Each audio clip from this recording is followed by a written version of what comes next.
Swarthmore Borough Council's work session of April 1st, 2019 hereby is called to order. Roll call, everyone is present except for Lauren, who is excused. This is the first public comment period we have this evening. Anyone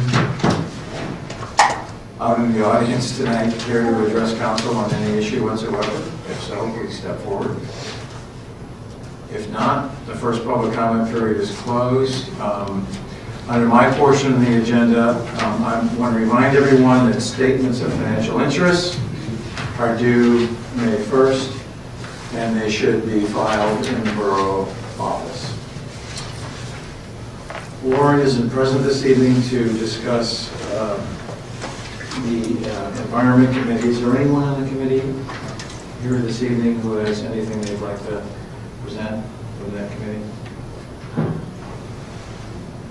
If not? Well, I would say that the tree contract is still being reviewed. Right, yeah, so we discussed the tree survey contract in our last committee meeting, and it is being reviewed. So we're going to have some more discussions just about the language and get that back here. Okay, great, thank you, Sarah. Finance, Michael? Yes, our committee did meet this month, and we don't have anything to propose right now, but there was some general agreement about how to utilize our unrestricted reserve fund in the most efficient manner. And we discussed the borough's going to have a jump up in payment from the SAFER grant in 2020, and also our debt service payments are going to increase pretty dramatically that year as well, and then kind of stay at that level for 5 years. So one of the things we talked about was using those funds to kind of level those out, such that from a budgetary standpoint, the things we know about will stay the same kind of over the next 5 years or so. And also we discussed potentially increasing the capital reserve fund, because we have used for just time, not anything out of the ordinary in the sense, but just timing-wise, we've used a lot of the capital reserve fund over the past 12 months, so there was some thought about that. So we're working on the numbers, and the plan is to bring that back with detail next meeting, but that's the general sense. And the other thing to think about is that we have the funds that we have now are earning about the same as the interest payment we're paying, but there's no guarantee that because they're both variable, that couldn't change going forward. So we're kind of breaking even right now, but it could cost us depending on how those things change over time. So we thought it was prudent, one way to deal with both the budgetary and not having to deal with any potential cost that might occur from that we undertake this exercise. So like I said, next month we'll come back with more concrete details, but there was general agreement that was a good path to go down. Once we have something, we'll bring it back. And as I mentioned before in the last meeting, that's all I have as it relates to the summary of that meeting without the details. And as I mentioned last month, if there are any projects that people are thinking about, there are other committees that I'm not on in particular, I'd encourage you to let me know, and we certainly be willing to have a finance committee meeting next month if there was such a thing. Otherwise, we're hoping to have the other things worked out such that we don't have to have a meeting. So I'll maybe by next week, I'll whether to have a meeting this month. So I think that's all I have to say, but I'm happy to take any questions if there are any. That wasn't clear. Just one question. So I should probably know this, but I can't remember off the top of my head. Is all of the borough's outstanding debt subject to a variable interest rate? Either that, or there's a penalty to prepay. Oh, right. Okay. So that's the issue. 3 of the 5. 3 of the 5. 5 or 6. 2 are set, and the other. There's 5. There's The one's 3 that almost, are variable, yeah, and 2 are fixed. Yeah. At very low interest rates. Right. Below 2%, right? Yes. Yeah. So we probably wouldn't want to do anything with those. And you can't. Those have a penalty for prepayment. Oh, So it's okay. all right. prepaying on the variable rate interest, All right. Okay. which there's no penalty. Jane is very excited to work out Very some excited. numbers. Yeah. Many spreadsheets. I'm not saying that, You can make a decision. I can't wait. Yeah, so. I can't wait. Do we have to wait until next week? Well, Michael might winnow down the spreadsheet. Could we stay late tonight? Just kidding.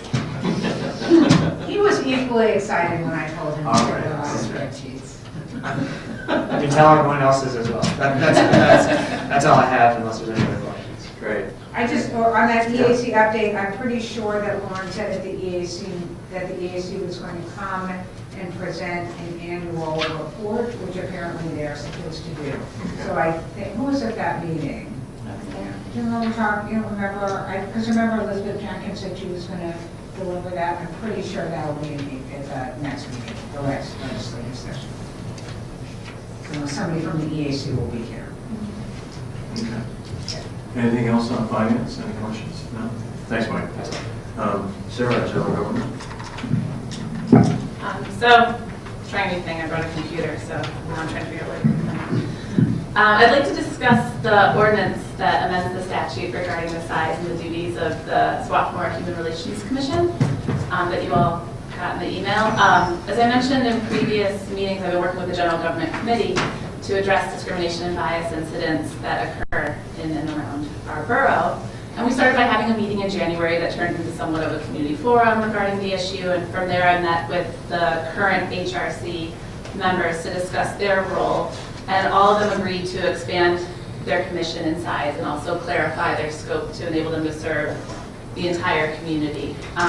So as you know, just for background, in 2006, the Swarthmore Human Relations Commission was established to handle complaints regarding discrimination based on sexual orientation or gender identification, as these are not protected by the state's anti-discrimination laws. And Swarthmore Borough Council was and still is on the forefront, really, of protecting the rights of our residents because the state still does not protect that class from discrimination. But through the HRC, we do. So the amendment to this ordinance does not change how the HRC will continue to address this need, but it'll clarify its ability to provide education and outreach to prevent discrimination and foster equal opportunity and address incidents of bias that may lead to tension between racial, ethnic, and other groups. So for example, like when a bias incident could occur here, hateful vandalism or something like that, the HRC will be able to advise this council on appropriate ways to respond. It'll be able to interact with the police department and also work with the community to address their concerns. And also at any time, the HRC can also coordinate educational events and trainings at some place like the library. So the current HRC would like to expand the number of members in order for their commission to reflect the expanded scope and include members from other marginalized groups. We'll decide on whether this number needs to be 2 or 4 additional members, depending on how our search for new members goes, and the exact number will then be determined by a resolution from this council.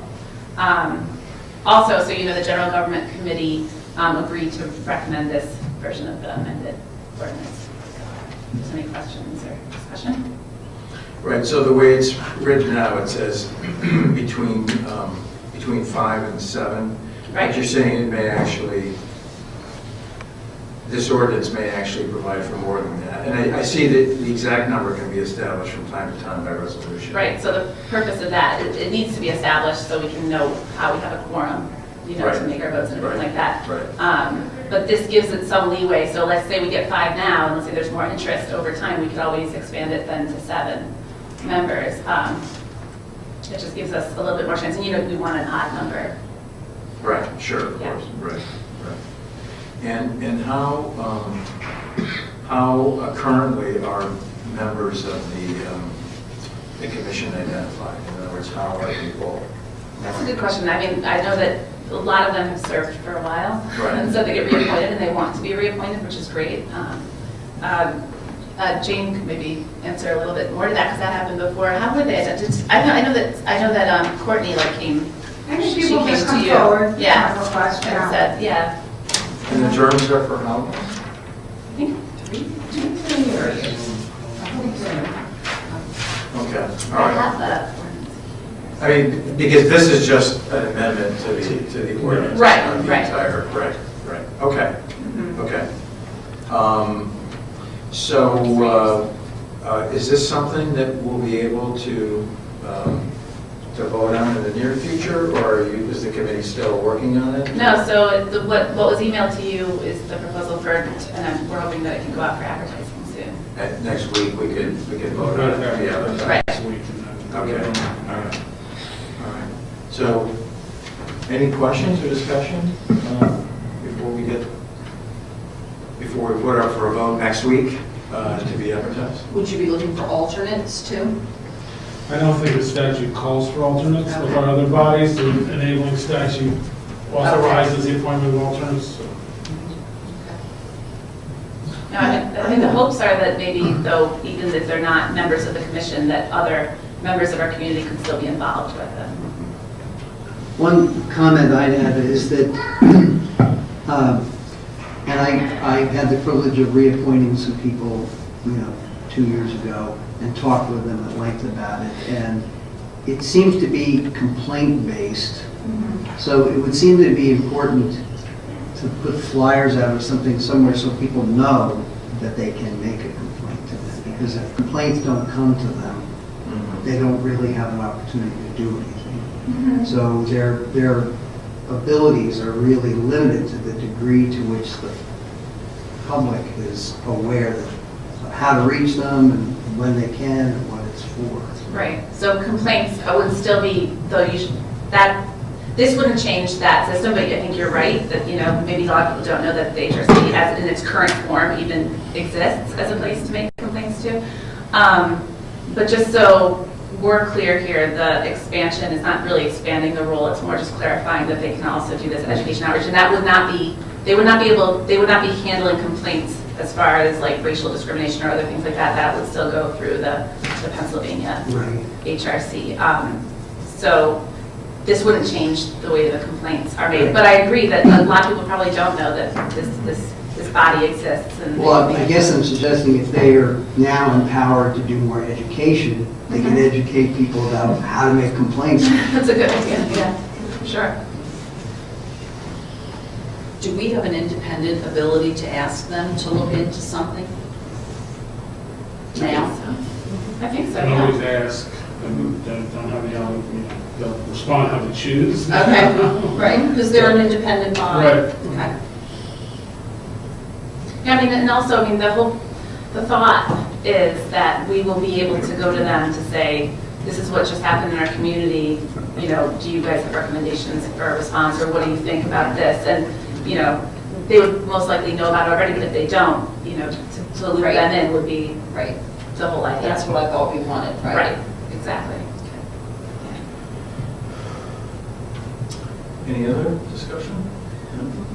Well, thanks, Sarah, that's great. So next week, we'll look forward to getting this in, final form that we can then vote to advertise. I only say final because some We're of not it's highlighted, yeah, Yeah. right. The changes are highlighted, they won't be highlighted for next week. Okay. Yeah. All right. Anything else from general government? So just for our committee update, last month or last week, it's April 1st, so it has to be last month. We met with Amber Osborne and some trustees from the library board came to discuss their accomplishments and their request to look at our building and figuring out ways to expand or change their space. And we directed them to continue to work with their other local groups and welcome them back to us once they have some more specific plans. And also Anita Barrett from Swarthmore Town Center came and updated us about new and improved signs on parking meters to clarify the meters hours and just kind of, because I guess some people were a little confused about the signage, so this will just make it hopefully less confusing for everybody.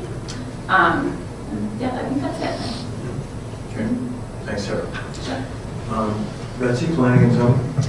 Planning and zoning did not meet last month. Just to update everyone on the co-housing ordinance, we're still waiting to hear back from the county concerning their feedback on the ordinance. And then this month we will be meeting on the 11th.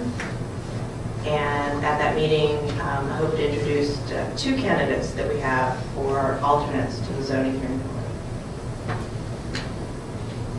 That's it. Great. Thanks, Betsy. Mary, public safety? Thank you, David. Our committee did meet last month, and one of the things that we talked about that we wanted to raise with all of you here, a resident attended our meeting, and she had a concern about the traffic barrier that sits at the top of Cedar Lane when you come into the borough, sort of around the bend from Baltimore Pike. And Her question or issue with it was, she feels that it leads to traffic congestion there, and that when she would be sitting in traffic, she would wonder why you can't go down that street, is the essential question, but it was mostly based on traffic congestion. So we talked about it, and we talked about the origins of the sign, and quite frankly, we all think the sign has been there for longer than most of us have lived here.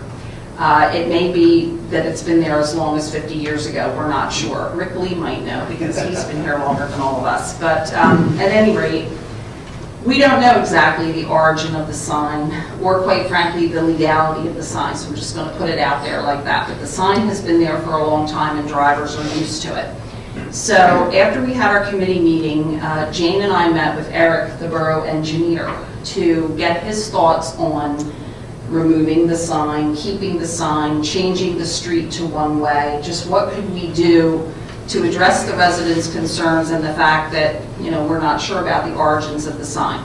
So Eric took a look at it, he went up there, and then he met with Jane and me, and he talked about if your issue is traffic congestion, which we really think that is the issue, what's wrong is really that the traffic lights at the bottom of North Chester Road at Swarthmore Avenue, as well as the traffic light at the top of the street, the one that's at the intersection of Baltimore Pike, Riverview Road, and North Chester Road. It's not just that the timing of those are off, it's the type of traffic light that is at those two spots. You can get a better one, a newer one that is more of a sensor of traffic and is reactive to the actual traffic.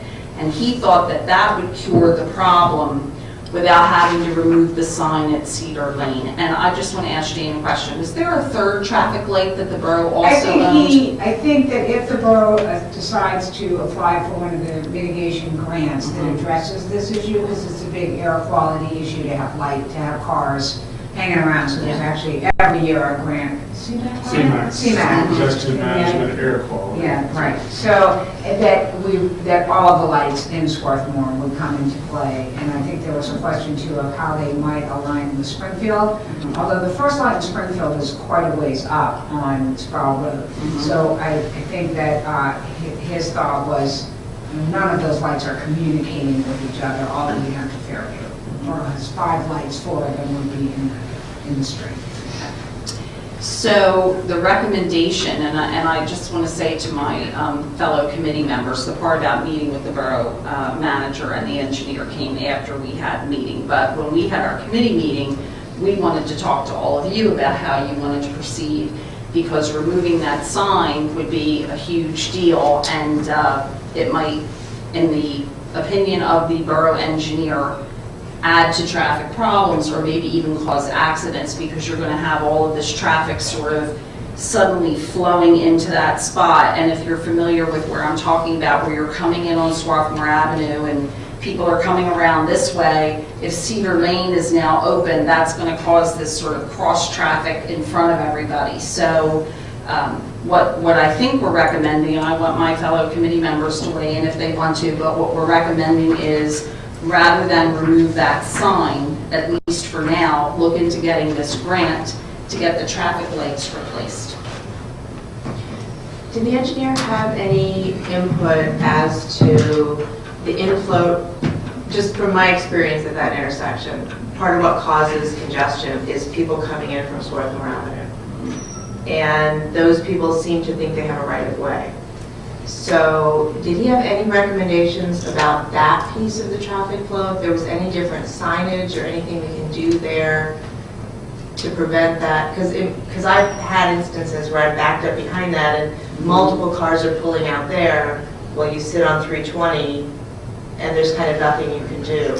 I think the short answer is no, because his overarching idea was if you fix the traffic lights, that will alleviate the problem you're talking about. Okay, because I think that it's a separate problem that's contributing to that, and fixing the traffic lights will probably generally fix traffic flow, but that's still going to cause, I've had experiences where the primary backup up to Baltimore Pike is people coming in from Swarthmore Avenue, and you can't even get around the curve to kind of get in queue for the traffic light because people are coming in at such high volume from Swarthmore Avenue.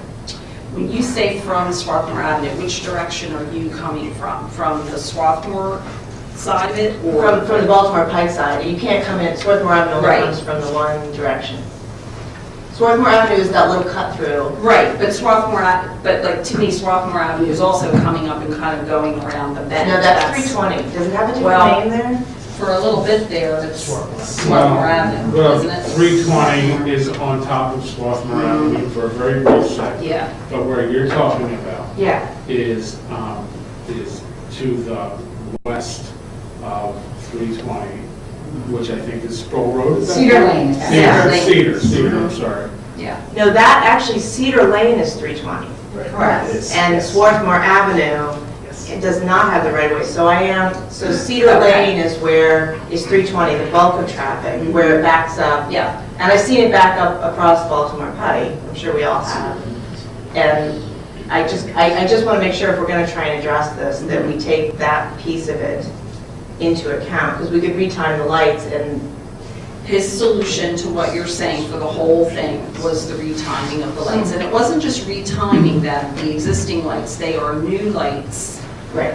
that are better able to sense what the traffic is and adjust accordingly. So it's sort of a real-time change of the light, as I understood it. I'm very encouraged. In the committee, we wanted the engineer to look at it. After the committee meeting, I talked to 5 or 6 people and said, you know, what if that sign comes out? They're like, what? You're going to cause all sorts of problems. And this could be a real upgrade. I mean, if we can get the financing for it, it could be a real good upgrade for a lot of people in town, not just this little focused problem that we've been looking at, but a big issue. So I'm all for that. Just, the safety-related issues aside, I just can't imagine the impact it would have on that small community, having people cut through from coming down from the mall to avoid the light at 320. I mean, that's going to be a huge increase in traffic. I mean, I think it's a lot to expect that a neighborhood would be able to absorb that amount of traffic for that period of time during the day. So I agree that if there's other solutions to the problem, short of changing the traffic pattern the way it is now, I mean, I think that the impact on the neighborhood has to be considered. One thing I saw yesterday, I saw a car go the wrong way up the one-way thing yesterday. And then I noticed when I looked at it that there are double yellow lines there, like implying that there's 2 lanes of traffic there, which is a little 2 lanes of traffic The on. wrong way up, what wrong way? Not on Cedar, you mean as you're coming in between, from Baltimore Pike? yeah, when you're coming in from Baltimore Pike, Yeah. on, I guess that's Swarthmore Ave. There's a double yellow line in the middle of it, which kind of implies that there's 2-way traffic, but it's marked with a sign for one I think way. you're right. It's actually in the, on the books. And there was a car going One way, the other way on it, so Yeah. in the committee, we might want to talk about that. So it's only one way south of Walnut, down to That's Cedar. So it is 2-lane above Walnut. Yeah. Yes, Yeah. and you get startled when you turn into there and there's a car coming the other way. Right. So the other issue that came up at committee was the potential legality of this sign, that there really isn't any, that it's not legal having that blockade there, and that could potentially be a liability for us if anybody were to injure themselves on that barricade because it's not a legal barricade. So I mean, it came up as a traffic issue, but as we were discussing it, the legal issue came up. So my concern is, and I know we have lots of other streets in town where people would like to have barricades. So my concern is both one of precedent and also the legality, because I think that's the issue that we haven't addressed yet, is if we have legal standing to keep that barricade in place. And I did mention that was one of the things that we talked about with the sign, that we don't know that it's a legal sign. that it's Well, been there. my feeling is, if you were to ask me today, can we do that somewhere? I'd say I don't think we can. But because it's been there for, I think, long before the vehicle code was enacted, which I think was in the 1970s. I don't think it's a problem legally. I mean, I don't think it is illegal that PennDOT can come and order the borough to take it down. If somebody drives a car into that, they could sue the borough saying that created an unsafe condition.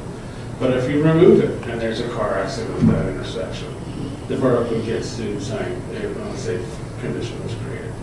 So I think on these issues, engineers need to be the ones that make the decisions ultimately because they're the experts, so. And I know, if I may, a resident on Cedar Lane already reached out to Sarah because they had heard that this had come up at a committee meeting where they weren't sure exactly which meeting it had come up and they were concerned about. Do you want to talk about that a little bit? Sure. I mean, I think it was already said, Marty mentioned it, you know, she was very concerned about, she lives on Cedar Lane, and she said that she was very concerned that if the sign was removed, that it would increase so much traffic, and she said she would definitely move. Like, it was like, you know, and she said that a lot of her neighbors are very concerned. She wanted an update. I said, I don't remember that from the council meeting. And, but yeah, I mean, people are talking, and they're pretty concerned what that would mean for their street and their safety. And I don't think removing the barricade from Cedar Lane right there would alleviate the traffic concerns, because what does that goes for 2 blocks, and then you would have to turn out onto Chester Road from either Elm or Ogden. You're all in at Chester Road. Yeah, I mean, you can't go all the way to the other end of town down Cedar Lane, so it wouldn't accomplish what this resident who asked about it. It might alleviate traffic there, but it would cause more traffic. Just further down. The rest of the way down. Just pushes the problem down the pike. And a more significant problem, I think, than it currently exists. Okay. So, I guess if I'm hearing this right, then the committee's recommendation is that rather than contemplate taking down that sign that's been there for time immemorial, we instead pursue the idea of getting grant money. Right, the CMAQ grant round, I think, is opening this week, and I think Okay. it's due in June, so we're fine on time. I don't even know if there's a match required, because the application's not online yet. And that money would be used to replace 1, 2, at least 3 traffic Two. lights. Probably 5, all the way down. Probably 4, although we are getting already a new light at Fairview and Chester. Okay. But I can just make sure that could loop into the system. I would Okay. assume that it could be converted to a smart, to the So it would be the 4 lights north of that all the way to Right, 1.5. right. And whether in the end we would include the light that's at the intersection of Riverview and North Chester, I would guess that we would, just so that all the lights were coordinated. And I believe the grant is for both the study and the implementation. Right, okay. I'm sorry, I'm thinking about that light at Riverview and Chester. That's our light now. So if you coordinate that, doesn't that tie in somehow with the other, doesn't that coordinate with the other lights on Baltimore Pike somehow? I don't know, I'm not the engineer. I'm just saying that my guess is that when we submit the grant, they would want to see that the borough is coordinating all of its lights. Okay. We would certainly want to know how that affects or works with Springfield Township. Okay. Sure. And if those are those kinds of lights, then they would end up coordinating them all together. Definitely, yeah. Bob, does Borough Council need to take any specific action to Well, pursue? you will need to authorize the submission of the grant application, but there will be a form of resolution. Whenever that happens. And that, you're right, so Yeah, okay. nothing currently. Okay, all right. Is everyone okay with that? I mean, it seems to make sense to me. And as other people have said, it would be, I think with you, Ross, it would be an upgrade in general, so. Do we know what the likelihood of getting that grant is? Like, is that a, I mean, I know it's an impossible question to ask, but I'm just wondering, is this like a long shot, or like, is it likely, or? Median and other approach down. Okay. We've never applied to turn down, but yeah, They're, I know of lots of these guys that were successful. yeah, I would agree. I think it is a good project. I think it sounds like it has an immediate demonstrable benefit. Is there any sense of what the dollar amount is? I know the minimum ask, he said at the meeting, was $250,000. And that's for the implementation part? I'm assuming the study part is not. No, I think it's for study and implementation. Okay, that's a combination. But there's no matching portion? I don't know, that's what I was saying, I don't know. And that can vary in every grant. It's going to be, I think it'll be in between 20 and 5%. Something. It might be as little as 5% or as much as 20. Some match. Looking to see if there's a priority or one. Yeah. So when you say 250, is that for all the lights in the full study? Is that what that means? Well, that's the minimum. That's the minimum that you can apply. Oh, I see, I see. That's one of the things. My guess And is- we fit the minimum, you think? Right. Well, I mean, not with that few lights, I guess I'm just wondering. I should have asked for this before you did the finance report. I guess it belongs to- I don't think you asked, I mean, we don't even know yet how much it is. Yeah, no, I'm just, it's a curiosity question. Yeah. No, I it's- don't think it's it a should lot. change our strategy. It's $250,000, yeah, it's a lot of money. I have no idea how much lights, traffic lights cost, but, I think that they're like 80,000 or Yeah. something like A that. smart light is very Yeah, they're expensive. expensive. okay. Yeah, interesting. But I would think they would last quite some time unless, God forbid, somebody hits them with their car or something. Okay. Okay. They're short. Any more discussion of that? If not, we'll move on. Not on that particular thing, not Okay. me. Okay.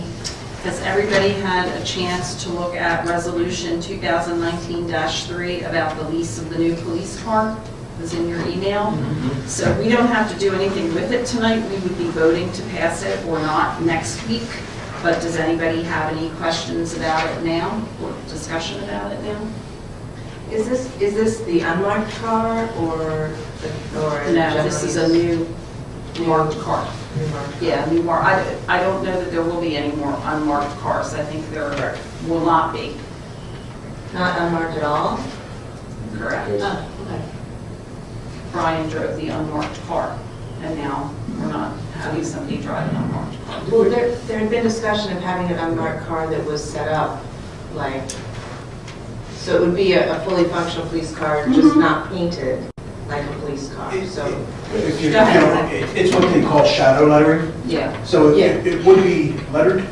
In the daytime, it would be white on white, so it wouldn't be readily apparent. So this is the car we're talking about? Correct. Okay, all right. Yes, that's the car. Okay. So it is sort of technically the unmarked car? Yes. Shadow. It is. It's like a Batmobile. Yeah, the only comments I have are just some wordsmithing stuff, which is not really Okay. important. So we'll get that fixed Yeah. between now and next week. Well, I mean, we can talk about it. For example, the governing body of the lessee, Mhm. we could just say Swarthmore Borough Council or something. I mean, it just seems, it's a little bit awkward, but, and then it gets kind of confused as you go through it. Not a big deal, but other than that, I didn't have any, I mean, again, not an expert on the pricing of these things, but it seemed to be reasonable.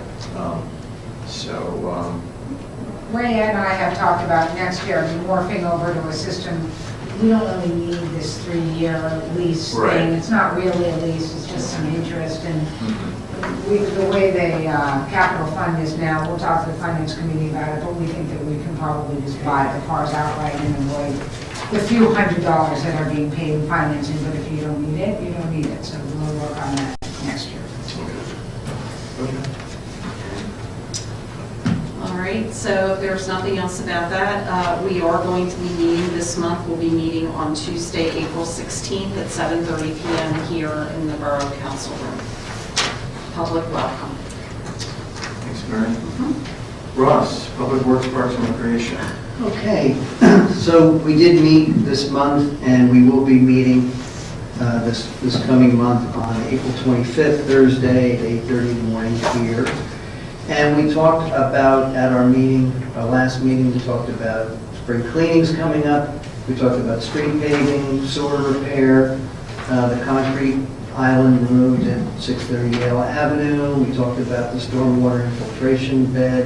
We talked about Central Park walls and Rural Free Library, and also sidewalk and vegetation enforcement. So I won't go into great detail about all those things. We'll be talking more. We've got some things to address here about the street paving and sewer repair. Those are pretty meaty things. The concrete island at 630 Yale Avenue was removed, and the the public works foreman and Jane worked together. We got a tremendously favorable bid to do that. It was like $2,400. I mean, originally it was going to be like $20,000, so we saved a lot of money on that. So that's done. The owner of that property is happy with that. The infiltration bed, we're going to be investigating that and how cost efficient that is. But we went over drawings and plans, and it looks like it could be promising, but we're going to look at money aspects. Since last summer, we've been talking with Centennial Foundation about repair of the walls in town. The manager has had discussions with Centennial. I've had discussions with Centennial. They're very positive about it. We don't have that much specific to report, except that they are planning to move forward with that, and we'll report more. And if you have any questions, we can answer your questions. A resident has prepared what's called a little free library. It's like a standalone little library that will be put into Thatcher, the Top Park, which will be a nice addition. Letters are going out on sidewalk repairs, because some people didn't do the repairs when they were cited last year, so follow-up letters are going to go out, and also on vegetation. So those were the main things. Jane, should we talk about street paving and sewer repair? Do you want to talk about that? Well, we received bids for the sanitary sewer project. People will remember that we got a grant for $300,000. The borough will be contributing another $75,000, and the bids came in. Actually, we'll have the board let the engineer is recommending. If you looked at those bids that you saw, that the borough award to low bidder A.J. Jurek in the amount of $116,000 plus $29,000 for the alternate. We did that because we weren't sure whether the bids would come in high, but we would definitely want to do all the work if we can. And then another contract for the videoing, for the lining, actually the line share of the work, another $195,000. The grant allows us to charge engineering and inspection fees, so we'll be right at about the $375. It's shouldn't be leaving any money on the table. So we would like to get that approved at the next meeting. Would you explain, so it sounds like we're replacing some of the sanitary sewer lines, and we're lining others. Yes. Not Yeah. replacing them. Yes. So what's the decision point between doing one or the other, replacing it versus lining it? Well, we did that inspection and the videoing that we went through this Right. past season. Yep. They go through, they do all that, and they sit down, the public works foreman and the engineer sit down, they look at it, and they, There has to be enough integrity in the line for it to be able to be lined. In order to be lined, it's got to be. Yeah, if it's, caving in, lining it's not. It's got to be replaced. It's Okay. It's really- got a crack in it, but it still has its form, you line it, it's falling in, you can't Right. line it. Okay. Some of you have probably done this on your own homes, where you Yeah. line it's the same process. Okay. Okay. and we don't know, of course, when they get in to do this, Right. what things can come up. Right. Right. It's like going to the dentist or something. Yeah, it's on that order of unpleasantness. We've worked with Jurek many times before. The pipeline companies, because we thought he'd work with them, but again, there are a large number of bidders on that. It's become a very profitable, popular business, so that was good to see. And then the So that will come other, up next week. yeah, that will be authorization, so you'll accept the bid and award the contract. We'll go through the usual process, get the bonds, and get the minutes to proceed. And I'll just comment that this winter, we had that one that broke at Harvard and Cornell, and Cuzzy had the crew come out, and they dug this big hole, and he had to come out, and I looked at it, and it's really pretty crummy when it's really freezing cold out there. Yeah. Really deep Yeah. in the ground, it's whatever. But it's pretty amazing what they're able to do. I mean, it's hard work. Yeah, I can imagine. Yeah, yeah. And then the second thing the committee talked about was street paving for the year. Right now, the budget for street paving is $107,000 based on the list of streets that the engineer and the public works crew and a little bit of me came up with. The estimate right now is for about $138,000 worth of work. Some of that would be reimbursed by PICO, which did a huge gas line replacement at the, near the school, near the elementary school. And they'll be reimbursing us a little bit while we finish that repair job. So on the agenda for next week, you'll see a resolution. We apply for county aid. The county gives us a little bit of money to help with the project as well. And we'll get authorization to bid this job. Now, we don't, we bid this job with Springfield and Marple, so I don't know how far along they are, but the engineer is trying to get us moving a little earlier than last year. If anybody remembers, we were paving almost in November, and we're trying to avoid that. So for right now, it will be an authorization to go out to bid and to make the application for county aid. And then probably sometime in the next 2 or 3 months, we'll award the bids. We'll probably pick the best of these streets as an alternate, so that if the bids come in high, or you decide you don't want to spend that extra amount of money, you still have a program without violating the bid rules. Any questions on that? So, I think that's it. Unless anybody has any questions. Okay, we'll meet on the 25th. Thank you, Jane. Thanks, Ross. Any other business? Any other member of council wants to bring forward at this time? If not, Marty? Yes, thank you, David. First, I just want to commend the Swarthmore Senior Citizens Association for an amazing wellness fair that they organized for this past Saturday at the inn. They had probably close to, if not more than 100 people attend. They had a really interesting array of speakers. I mean, every one of the speakers had something really valuable to offer. And quite a number of sponsors and people that were set up displaying and promoting their businesses and services to help offset the cost. So I really, again, my hat is off to all the volunteers that put this together, because it really was. Mary, I know you were there, and I don't know if anybody else was able to make it during the day. But it was a great event. We should be really proud of things like this in town, because this is not something that every community, especially communities of this size, is able to pull off as well. They did a tremendous job.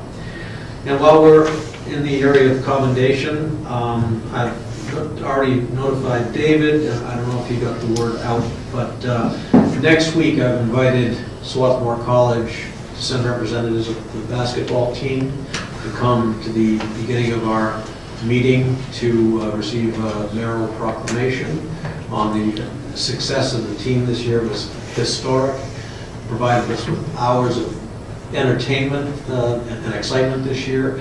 So we've asked them to come and just be recognized by council and by the borough for what they were able to do and how well they did. So we'll have some representation. I'm putting a little blurb in the newspaper this week, just inviting the public to attend should they want to, and then probably just a few minutes at the beginning of the meeting. So that's all I have to say right now.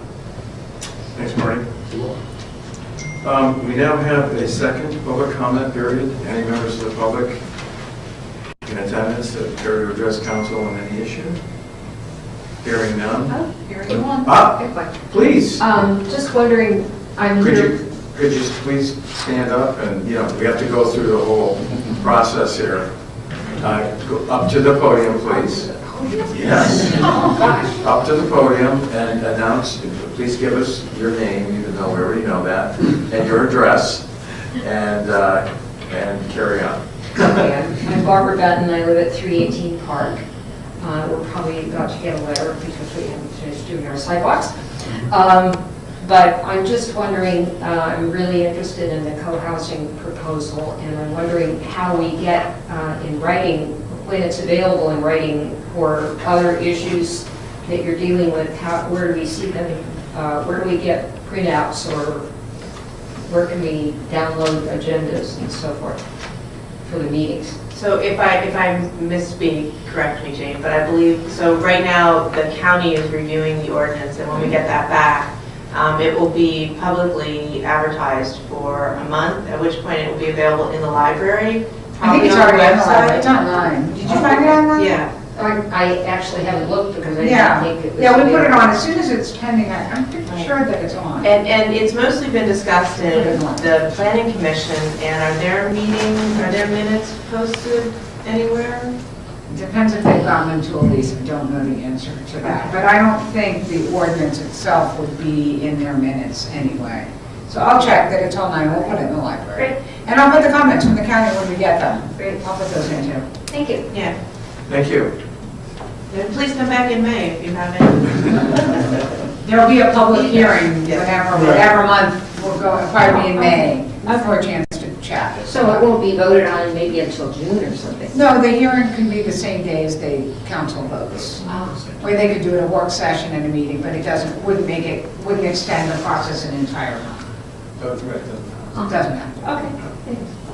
And if you have any specific questions about the ordinance, when you're able to see it, feel free to come to the April 11th meeting of Planning and Zoning, and we'll do our best to address them. Great. Is there anyone else who would care to address council? If not, the second public comment period is closed. Jane? I don't have anything tonight, thank you. Thanks. Bob? Neither do I, thank you.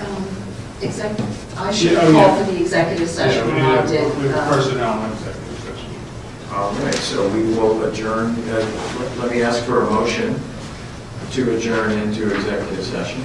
So moved. Is there a second? Second.